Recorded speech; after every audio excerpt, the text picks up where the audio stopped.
Dia mbola ho ampitomoana aminareo mandrakariva ry havana ny fahasoavan'ny Tompo, andeha hiaraka hivavaka isika. Endre ny hafalianay Tompo, nofoazonao indray, nomenao no maraina vaovao, misaotra indrindra. Te hiaraka aminao zay amin'ity tontolo andro ity, koengany ny mofonay nazaraina tahaka an'izao, avoky ny fo amam-panahinay Tompo, hijoroanay mahatoky amin'ny fiorenana ny finoana. Amen. Araka ny nambara omaly dia amin'ny ity herinandro ity tsika dia hijery andreo izay rehetra mety hampirodana amin'ny finoana na koa hoe pozina amin'ny finoantsika ry havana. Omaly sika dia nijery ny Salamo 1:7-1:10 tapany voalohany, milaza fa ny ota sasa dia pozina manimba sy mamono ny finoantsika. Anio kosa isika dia hijery singa iray hafa mampirodana ka tsy mampiorina ny finoana. Ny petera voalohany 2:2:1 no hijerentsika an'izany. Petera voalohany 2:2:1 amin'ny anaran'i Jesoa. Ry malala, mananatra anareo aho satria vahiny sy mpivahiny ianareo, fa dio ny filan'ny nofo fa miady amin'ny fanahy ireny. Amen. Isika efa tonga ho anisan'ny fiangonana kristianina, io antsoina amin'ny tenim-pitiavana hoe malala io. Jereo nge ny 5 sy ny 10 mialohany ty 1:12 ity.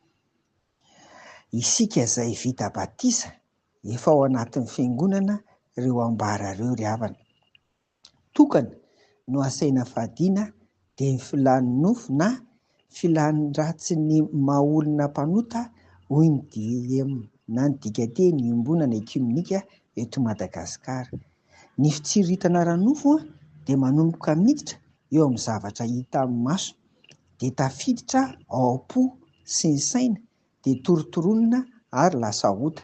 Jereo ny Jakoba 1:2-4 sy ny 1:10. Jakoba 1:2-4 sy ny 1:11. Samia ary mitandrina isika ry havana ny amin'izay hita amin'ny maso sy jeren'ny maso, mba tsy ho tonga ny fitsiritana ny filan-dratso maha-olona ka lasa ota. Ambara mazava eto fa miady amin'ny fanahy izany.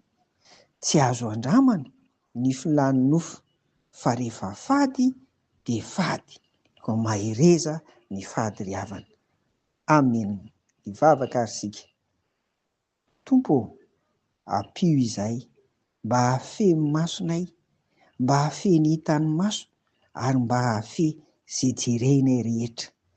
Ampio koa izahay mba tsy hanana toerana ao am-ponay Tompo ny filan'ny nofo. Amin'ity anio ity dia mivavaka izay Tompo ho amin'ny fiainanay tsirairay avy. Tahio ny asanay, tahio ny tokantrano, tahio ny fianaran'ny ankizy, tahio ny mombanay tsirairay avy. Fandrinay Tompo ity herinandro ity dia tena herinandro fahombiazana ho voninahitry Jesosy Kristy Tompo. Amen. Dia ho aminareo mandrakariva ny fiadanan'i Jesosy Tompo. Amen.